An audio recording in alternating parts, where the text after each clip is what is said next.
I don't know what I want to do with my life. I just graduated high school. COVID happened, and I'm just at home, not making money, not work. I'm working my corporate job, but at this point, I already know like this is not it. This is not the end goal for me at all. I finally stopped strategy hopping and just stuck with your shit. So I just had to start taking it more seriously because I'm like, okay, people are really changing their life from this, and like seeing you.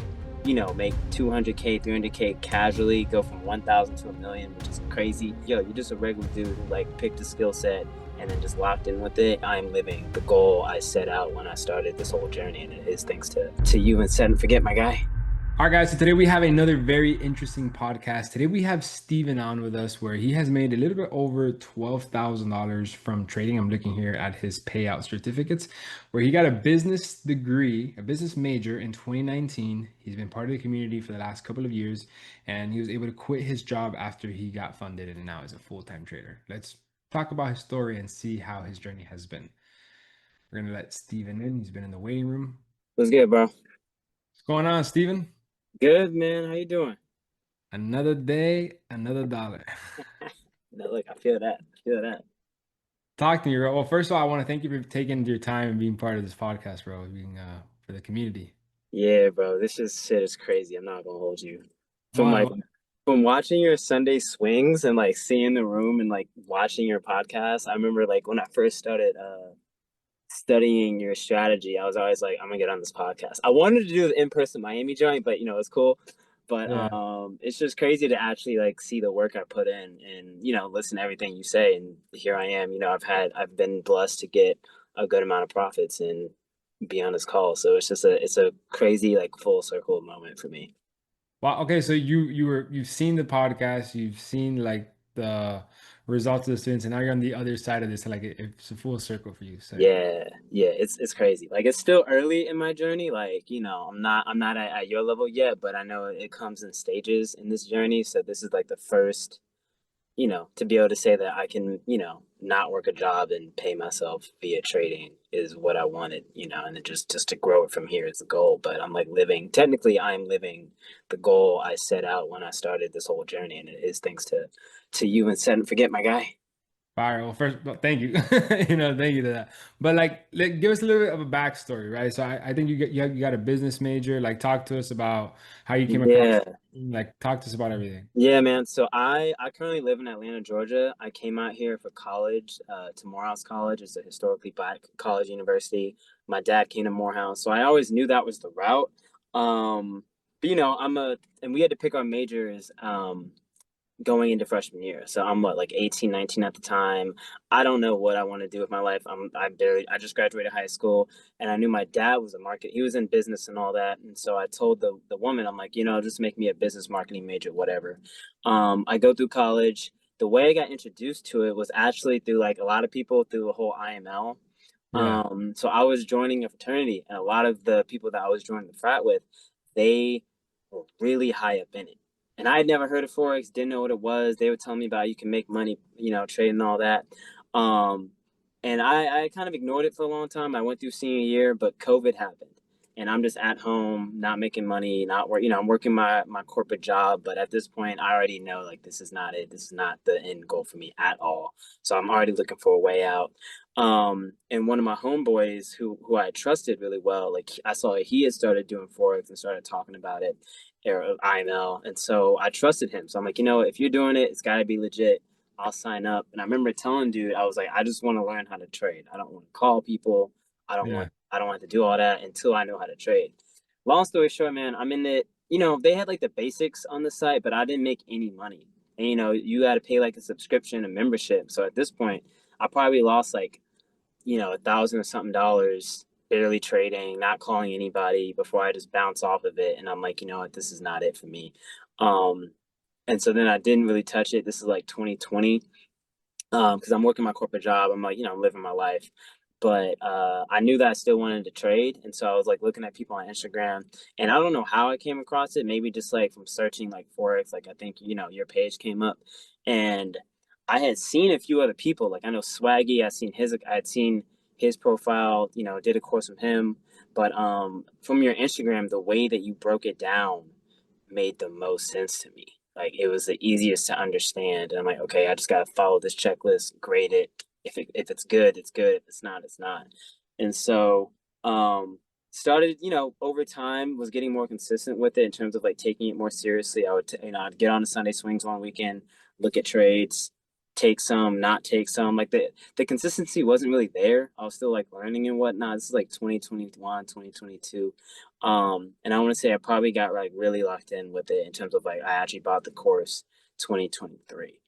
Mhm. Um, and just been running with it and running with it ever since.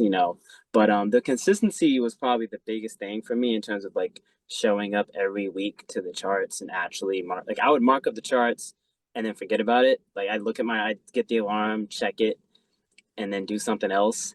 And then see it went in my direction. And I was like, okay, you know what you're doing, clearly. Like I would get some of the same pairs as you. So I just had to start taking it more seriously because I'm like, okay, people are really changing their life from this. And I'm kind of, are we allowed to curse on here? Yeah, yeah, you can say whatever you want. I'm kind of bullshitting, I'm doing my thing. I'm like doing a lot of stuff outside of trading, and so it's kind of distracting me. So I just had to like really lock in. But yeah, man. So really, that was how I got introduced to it via college, through IML. Was kind of bullshitting, didn't take it that seriously, and then I just had to start locking in because I was like, this 9 to 5, this ain't it. So All yeah, right. Interesting. So, I mean, I guess we stumbled across in very similar ways, right? When it comes to the IML stuff, I feel like that's kind of what opened the door to let you know, like, you could make money with this, but they weren't the people that obviously lead you to making the money. Okay, so you say 2023 you joined the set and forget community, but you've been trading since 2020. So you were 3 years just unprofitable, losing money. yeah, I was jumping from strategy to strategy. Um, Really, all the things that everybody says you're not supposed to do. Stick to one, didn't do that. Be consistent, didn't do that. Yeah, I was just jumping around. And then, because what the longest issue I had that was just taking me so long to realize was I had my current account. I was in like phase 1 or 2 or something of my current funded account. But I was like learning your strategy and taking your trades and then my own trades on it. But I was also taking signals from somebody on Instagram who had like decent signals, but their strategy was so different from yours.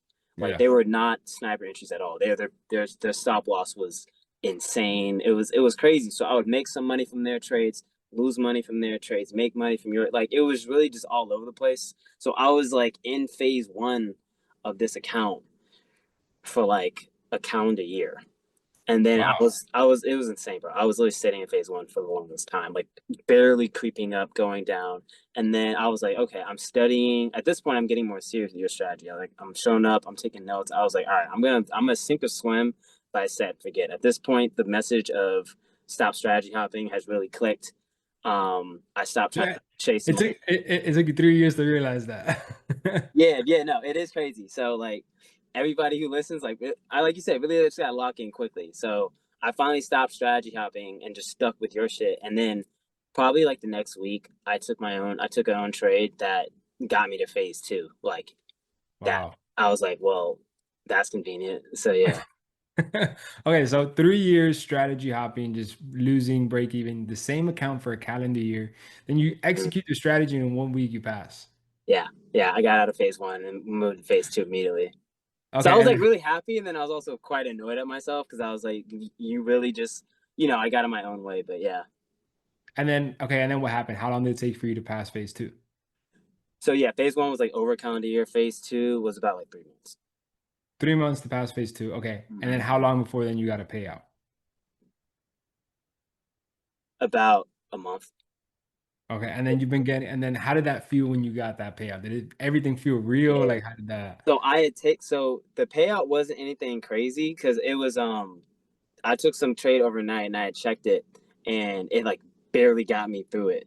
And so I just took it just to like confirm it. So the first payout um wasn't anything crazy, but just to know that like I was actually funded, that was the biggest thing for me. But then from there I just started stacking like the small wins, like I was taking the profits and like no money is bad money. So I'll take like 1,500, 2,000, 3,000 because I have a 300K funded account. So I'm like, Mhm. 1% is 3,000. So that's not nothing bad. So I just started, that's when I really was like, okay, like once it got funded, once I got to phase two, I was like, okay, this is the vision of being able to like let go of corporate really kind of started to solidify. And so that's when I was like, all right, like we're done BSing. And I just started stacking, small wins here and there, following the rules of these prop firms and then going from there. Okay. And what would you say was your biggest challenge on the actual charts? Like, what was something that you struggled with when it came to executing the strategy? Was it the entry point? Was it the higher highs, higher lows, area of interest? Like, what was the main thing? I think I think it was area of interest. I wasn't doing a good job of setting two areas of interest. Like if the first one got broken, I would just be out, trade is screwed, I'm done for the week. But it would just go to, and like I would notice that you would find at least like one or two clean areas of interest. Um, so that was one, and then I would probably say entries. And I honestly, like I'll be honest, that is probably something I still kind of struggle with. Where I'm in general not a patient person, so when the market's open and I know if I see a pair that I like really think is good, I get impatient. I want to get in before it leaves me, Mm. because I'm so confident. So I would say not in the sense of not knowing like what the entry signals are, but just truly waiting. Like wait for that candlestick to close, wait for that rejection, wait for the lower time frame shift. I was getting to the point where I'm like, oh, it looks like it'll get a lower time frame shift, and it looks like it'll close, bearish engulfing or bullish engulfing. I'll just get in now as opposed to really waiting and having the actual confidence that I could see it on the chart. So I would say right now the biggest one is probably like entries. Okay. So, I mean, the fact that you know how to differentiate when it's ready and when it's not, that's already huge, right? Because Mm-hmm. like you know that you have to wait for it and you're just being impatient and just entering anticipating for it to happen, like you're like the candlestick hasn't closed it in engulfing, you're like it's got to close it in engulfing, and then you're entering the trade there Yeah, yeah, and then you get stopped out. yeah. Because it would like it would be a wick pull, and then it would close back, or it wouldn't be or it wouldn't be a shift of structure, and then I'm just sitting in it, and I'm like, well, I'm in it now, and then yep, opposite direction, stop loss. You know, the Okay. typical. I mean, I don't think that's a big problem. I think that's just more of maybe you have too much free time because you say that you're a full-time trader now, like that's all you do right now. Right now, that's all I do in terms of like making cash right now. In the meantime, because the whole reason I really wanted to fall in love with trading and use it as a vehicle was I want to become a professional dancer and professional personal trainer. So in the meantime, I'm either training clients, studying for this test, and then dancing. So I'm actually pretty busy. Um, but I would just I would just jump the gun too much with the trading. And how many trades are you taking a week right now? Right now, I really try to be selective. Right now, I'm probably like one or two. Like I'm really Yeah. waiting for the like I took NCD USD. I was like, all right, happy with this. Like, let me get out of here. So I'm really trying to do one or two. I think you posted on your story today about people like over trading. Like if you're like trading watches, you're not gonna do that. And Yeah. somebody in the last call had taken like 10 trades in like 2 weeks. Like I Yeah. really don't, especially with this strategy with like holding the longer trades. I really try and keep it to one to two like A plus trades, B plus at the lowest. You know.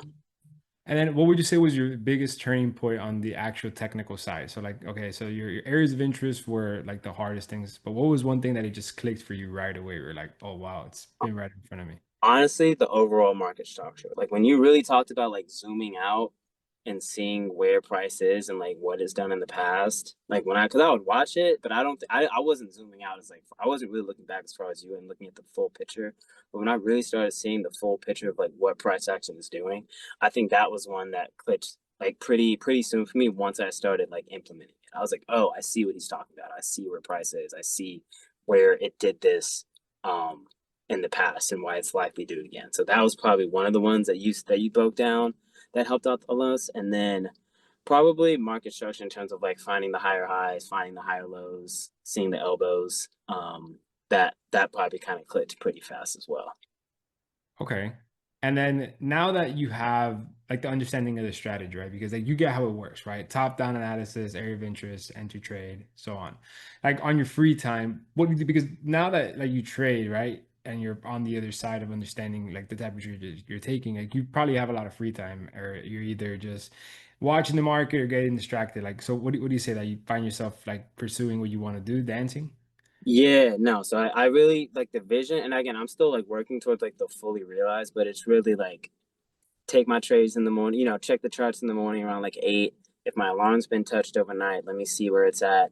And then I'm either training and dance or I'm working with clients and personal fitness. And then I'll usually do like a midday, like 12 to 1, check the chart, see what's going on. If my alarm's been hit, look at it again. And then 5 p.m., I readjust, the higher highs for the daily and the 4 hour, and then see if anything's looking good for the next day.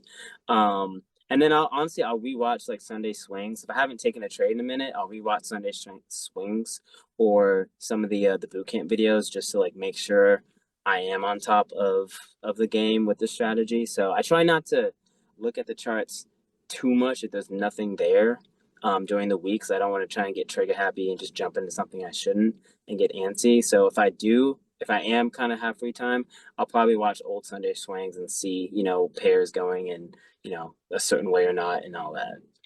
Okay. And are you like the only person in your friend group that trades? Yeah, man. I try to because see, this is where I messed up. I started talking about trading when it was the whole IML thing.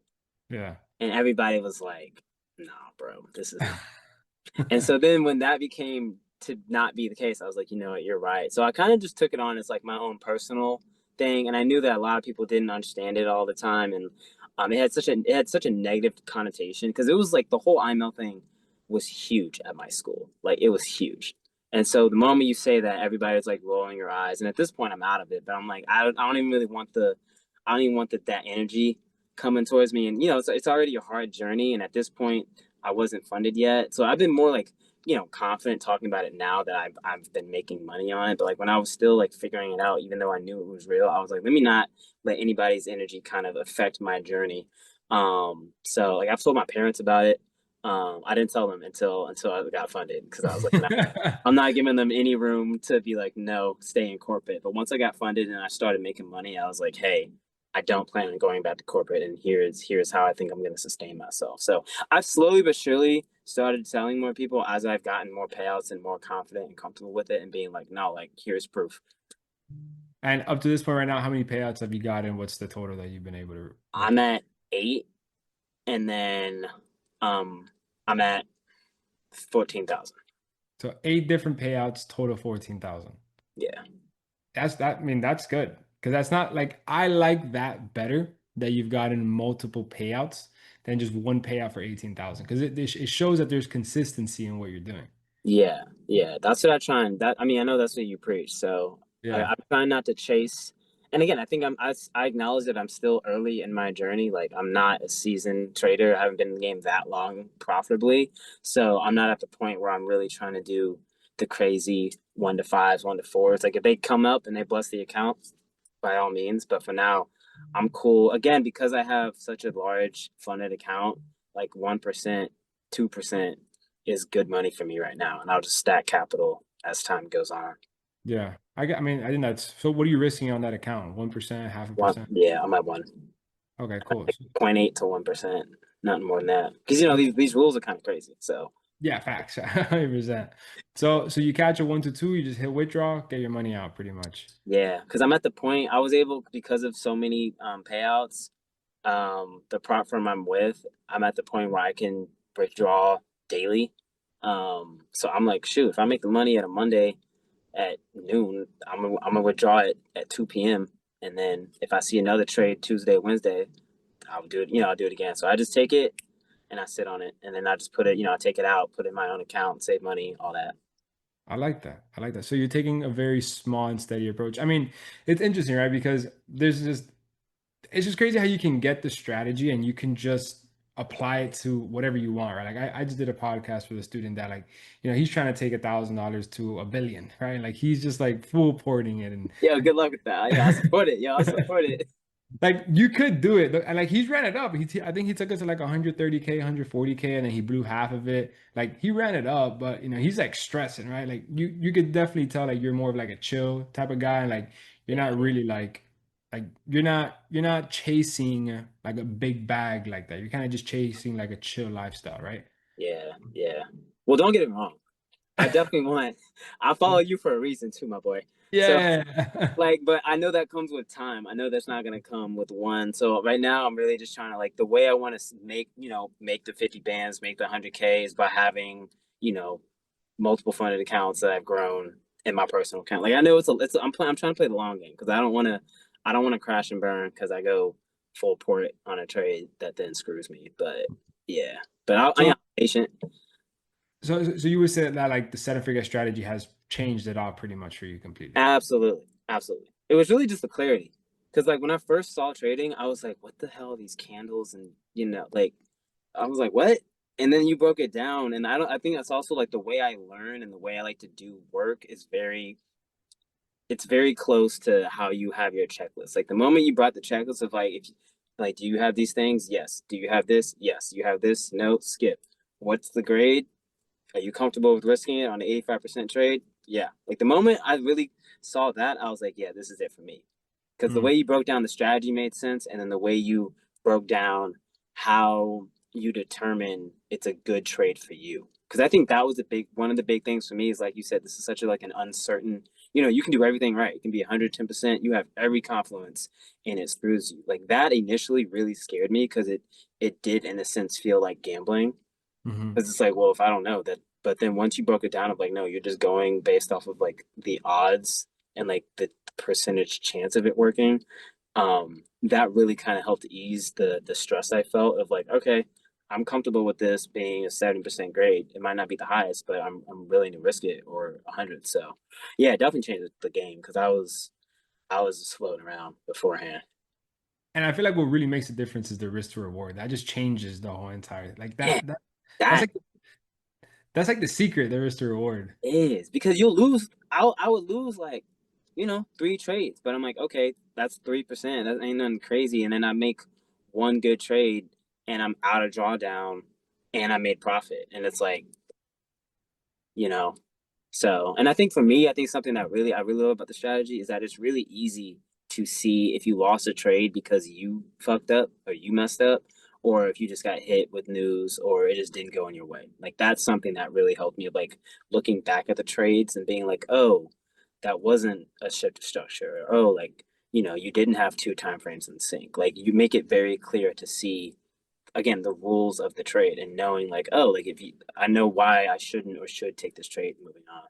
Yeah. I think that that's probably the most important thing I'd say about the strategy. It's like you understand the trade that you're taking. Like you understand if you're taking a high risk trade or you understand if you're taking a low risk trade. You understand a high risk trade does not mean high reward. A low Yeah. risk trade actually means high reward. I feel like people don't understand that as they should. Yeah, yeah. And then like where you set your take profits, with like the daily or the 4 hour, weekly structure depending on how the trade's looking, like that helps out a lot of knowing like when to feel comfortable closing, when to feel comfortable holding. So yeah, it just makes sense. Like that's the biggest thing that I can just emphasize for anybody. Like it makes the most sense to me. Um So what would you tell Steven, like, let's say 2 years ago when he got started in this journey for him to shorten his learning curve and all the struggles he went through? um to one, stop strategy hopping. Like that was just I literally knew what that it was wrong and I just couldn't stop doing it. That and then once I did stop strategy hopping, um I would say really just follow the rules. Like follow the rules that you set. Like take the emotion out of it, focus on being like the best trader and the follow the strategy to the best of their ability, or my ability, and then accept the wins and losses that come from it and trust that the wins, if you're really doing it right, will outweigh the losses way more often than not. And are you showing up to Sunday swings every single Sunday, or you just watch, or you just do it on your own?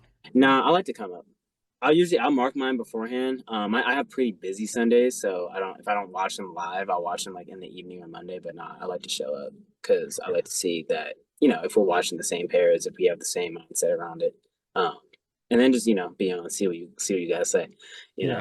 Yeah. It's like an added confidence pretty much for your Yeah, trading. no, it really is. It's another compliment for sure. Okay, sick. So you went from IML to then strategy hopping to then profitable. And now, where do you see yourself in your trading journey? Just acquiring more capital and then pursuing what you want to do, or like what's your overall end goal now with trading? I think really that, man. I think continue to get to spread the wealth of some of these prop firms, continue to diversify, and then obviously put it in a funded or in my own personal account, and just keep going to the where my 10K weeks become 10K days, and then that goes to 50, and I can take care of myself and pursue my dance dreams, hang out with friends, travel, take care of my family, um, and just live the kind of life that I envision for myself and everybody around me. I love that. I think that's sick.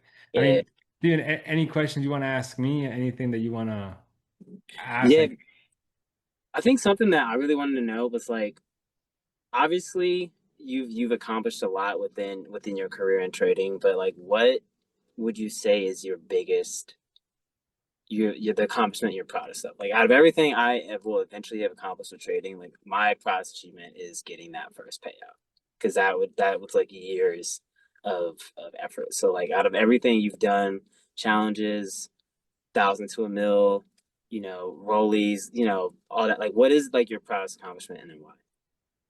my proudest accomplishment. That's a great question, bro. Um, my proudest accomplishment. You got me thinking there. Yeah, I didn't mean to put the heavy one on the no first. No, no, that's good. That's good. I mean, lately I've been like, and I guess there wasn't like a specific moment, but I guess like Mhm. now it's like where I'm like realizing it. Like I just feel very fulfilled and like very like full, bro, knowing that like I literally am a nasty ass trader. Like it just like for like that genuinely makes me happy that like I am a really good trader. Because like I'm gonna get my license, my Series 3 and my Series 34. Like I'm gonna open up a hedge fund and like I'm gonna start managing. But Yeah, like I'm gonna go like corporate with this in the I upcoming. was gonna ask, but I was gonna ask what your next goal is, so we can go into that next. Yeah. Okay. So I guess that kind of both like intertwines in a bit because like even to like last year, like I'm profitable. Like I'm good. Like I know I'm a good trader. Like I at no point have I doubted that. But like I enter some losing streaks. There's a lot of people like that watch me. That's added pressure. But like literally this like specifically these last 3 months, like I've literally like been a sniper. Like I've really been good. And that makes me feel happy because I'm like, dude, I've been working to the point where I just feel so comfortable with the market that I can do a 5 minute Sunday swings and it's more effective than an hour one. And just like I'm so basically in sync with the market that nobody can comprehend it as much as me because I've been the one putting in the time. So Yeah, that's made me probably the happiest right now. And to the goal part, I'm gonna get my series 3 and 33 and 34 if I have to get my 34. I'm gonna open up a fund pretty much. damn. Yeah, Yeah, yeah, bro. Look, that's exciting. I know you be coming up with some new shit, man. So I love yeah. seeing it and being like in that community that you've built and to see everybody grow from one person's strategy. So I love to see it. Um, okay, can I ask potentially like I want to say it's messy. I'm just really curious. Sure. Did did something happen with you and Raul? Yeah, yeah, 100%. Are you Yeah. allowed to say? Yeah, yeah, I'll say. I mean, like what happened with me and him, we had a business together, and we basically didn't see eye to eye. Uh, And he has very different ways of thinking, and I have very different ways of thinking. And bro, we just completely like parted ways. And like okay. he grew up different than I did. Like he grew up very spoiled. I didn't. So like Mhm. there's just different like principles that he doesn't Yeah. have that I have, and that's why we didn't just see eye to eye in a lot of I things. respect that. I respect that. Yeah. And then just out of curiosity, like with your parents, because one of my big goals with this was to like, fortunately, my parents they're planning to retire in a year, but like I want to be able to like provide with them like a lifestyle that I feel like they deserve for everything they've done for me. So, what was that feeling like for you when you were able to like? And I think you said that your parents are like very like, what the f is this? Like we don't know. Like, what was it like to not only like show them like what their son is doing is legit and real, but also being able to like obviously I'm sure provide for them in ways that they never imagined when they came here. So your question is how does it feel or how did I do it? Now, how does it feel? Like how How did does it feel? I mean, yeah. it feels good. It just like obviously like at the beginning of the journey, it was very frustrating because bro, my parents don't speak English, like barely. My mom a little bit, my dad zero, like negative English. Like you could, bro, you could be saying anything in front of him, he'll have no idea. So like the idea of, making like bro, I'm the first rich guy in my family. Yeah, I have like two uncles that are like wealthy, but it's like different type of wealth. It's like real estate, yeah. like old money. So it definitely feels good. But it doesn't feel as good until they start supporting you, because like Hmm. you can get them some clothing, you get them some shoes, gifts here and there, like pay for a vacation, like all that's great. But like when they really start getting supportive and they literally understand you, like they sit next to you on the chair and they're like, okay, just talk to me, like explain it. That made me feel better than gifting them the stuff because now they're Yeah. supportive and they're part of the journey. Yeah. Okay. No, that's a bad. I'm definitely looking forward to that. My parents are like understanding a little bit more. So I'm definitely excited to like really show them like what this can really do. And then last one on my end, like did obviously you develop, you have a jet, right? Like there's levels to wealth that not everybody has. Like, and obviously not every like friend can come with you and whatnot, but like how has, for good or worse, how have your relationship changed with like some of your friends when you really started becoming well known on social media and making like legitimately hundreds of thousands, millions of dollars? Yeah, great question. And this is something as well that like cause like bro, like I've gotten older, dude. Like I feel fucking old. Like I'm not 21 anymore, Like when I was on social media, like back in the day, like I didn't have the mindset that I have now. I feel like I'm a lot more mature and like I realize things a lot more. And I've realized that as well. And to answer that is that there's literally a time and a place for everything. There's a time and a place to be with other rich people and have high level conversations.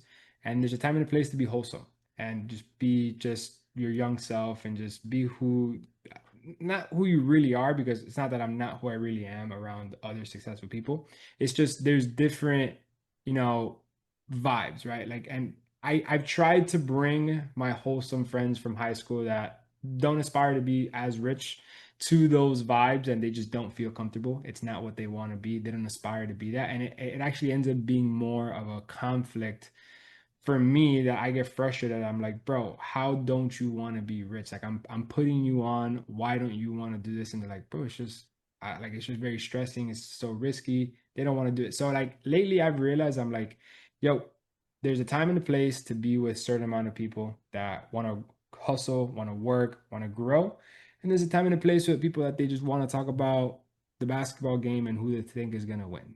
You get me? There's just a time and a place for each, and you never want to intertwine them because just they don't connect with each other's visions. No, that's facts. That's fair. Okay. Sick. These are Yeah. great questions.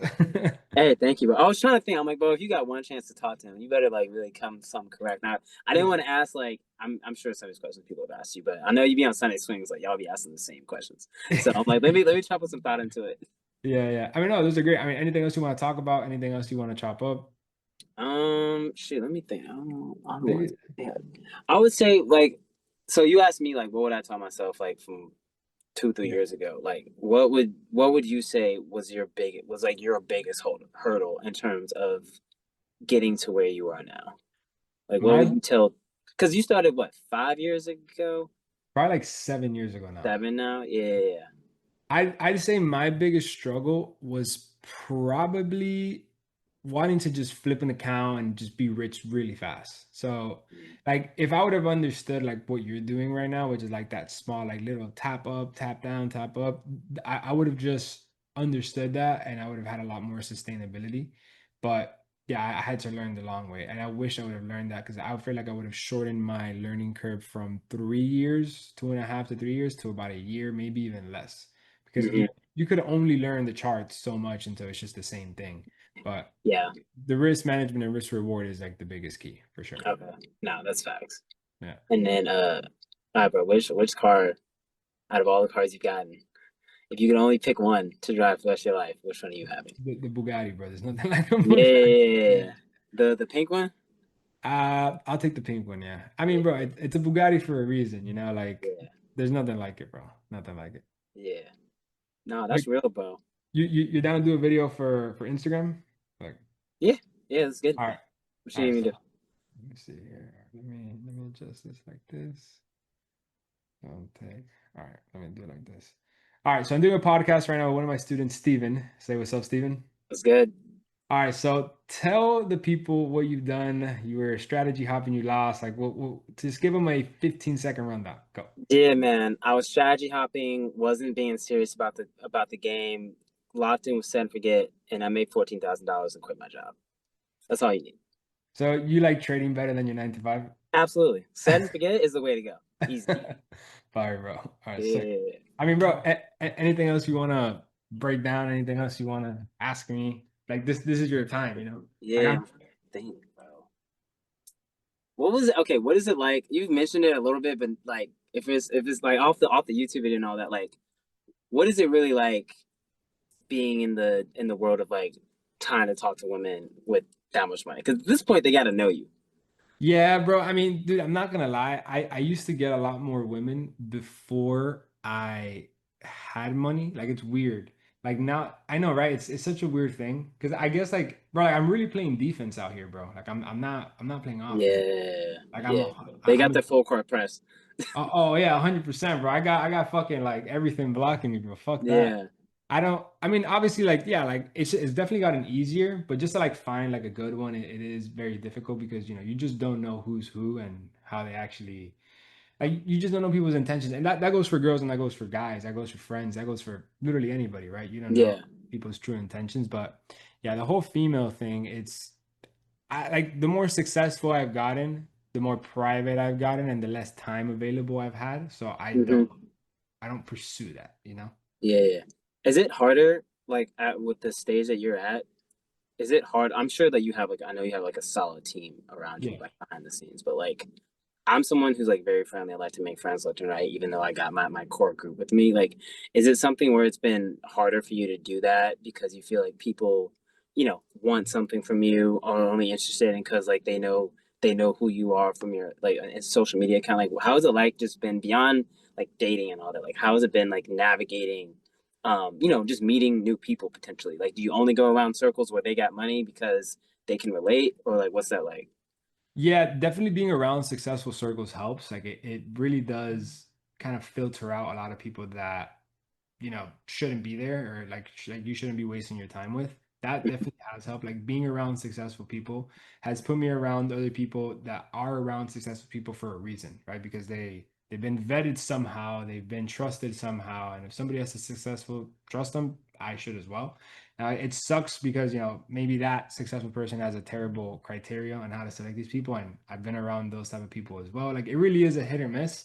But bro, is that the truth of the matter is that everybody out there just wants to have it easy. And Hmm. if I can somehow just manage to just minimize those people that want it easy, it it just makes it better for me because like Yeah. I want to work with people that really want to take stuff serious. Yeah, no, I get that. And then like obviously I don't know how big your team is, but I'm sure that you've grown your business. You eventually want to have a hedge fund. Like in terms of because I just have goals for myself. Again, I want trading to be the platform for me to like grow and to do things and become a leader in that sense. But was basically being, the boss of other people and being kind of a leader for other people's lives monetarily, like is that something you had to like naturally did you have that naturally or did you have to grow into that and was it kind of uncomfortable like somebody calling you like Mr. Gonzalez as a boss and whatnot. Like, how was Yeah. that? Bro, that I've never been asked, and that's a great question. Yeah, I've always had this like alpha in me. Not Hmm. not because like I don't think I'm the fucking shit, right? Like I don't think I'm like the best guy, but like I look back and I'm like, yo, like in like my circle group of my friends, like in middle school, in high school, like I was the guy taking people wherever we would go. Like I was just like the driving force, like I would never be part of a clique, like it would be somehow my clique. So yeah, I did have like I have that naturally where I just tend to be a leader and I just tend to just like have like my way of doing things, and if you come you come and if you don't you don't. So yeah, I guess yes. I don't know, I didn't learn how to do it, I just kind of do You it. just naturally had it. Yeah. That Uh, definitely yeah, and I know people that are very successful and don't have that because you don't need that to be successful, like others, like somebody else can do that for you. But I just mhm. happen to have that, I guess. Yeah. Okay, no, that checks out. Yeah. It's a great question. Appreciate it, bro. Yeah. So, I mean, yeah, Steven, brother, I wish you, what do you dance? I do like commercial hip hop, so I want to be on like tours, music videos, anything like that. Like that's really what I've been grinding on. That's been kind of hand in hand. Like I started looking at forex and trading the markets when I started dancing after I graduated, and then I was like, I need more time to dance, Yeah. and this option, you know, was introduced to me, and I was like, oh, this is the ticket to free me up and dance, and then also be able to do so much more with my life. So Sure. yeah, Well, I mean, bro, I wish you success in everything you do, and the thank community you, brother. for whatever you need, man. But look, I really do appreciate it. Like I know that we all say that like online and like but like and I know I'm sure you know, but and I'm sure everybody says it, but like I just want to be able to know that like I can tell you like speaking for me personally, like your strategy and like you really have changed my life. Like I remember I used to go down like to the bottom of your Instagram and look when you had like the Audi and you would post like the 5K days and like seeing you, you know, make 200K, 300K casually go from 1,000 to a million, which is crazy. Like Yeah. it really has shown me like you say it like yo you're just a regular dude who like picked a skill set and then just locked in with it and that's just something that I'm like okay I know he can do it. You've created a community where I'll look at the success room if I'm doing well or if I'm doing bad and just getting like the motivation so like I know the whole community feels it but like even people on Instagram like we really do appreciate you for what you do and I know like it's not easy and it takes time you got haters so like just for Yeah. myself like I'm excited to be on this podcast just to like say that like I fuck with you for just giving me this opportunity, really. So, Mhm. you know, Well, trust me, real I, glad. I I appreciate you being here with me probably equally or even as more as me being here with you. So I'm glad this is a mutual feeling. Yeah, man. So next Sure. time I'm in Miami, bro, I'm gonna hit your line so Hit me up, bro. I Hit me can up. ride out. Yeah. Hit me up. Steven, thank you very much for your time, bro. Hey, Appreciate you. appreciate it, man. You too, brother. Much love. Never forget, brother. Take Yes, care. sir.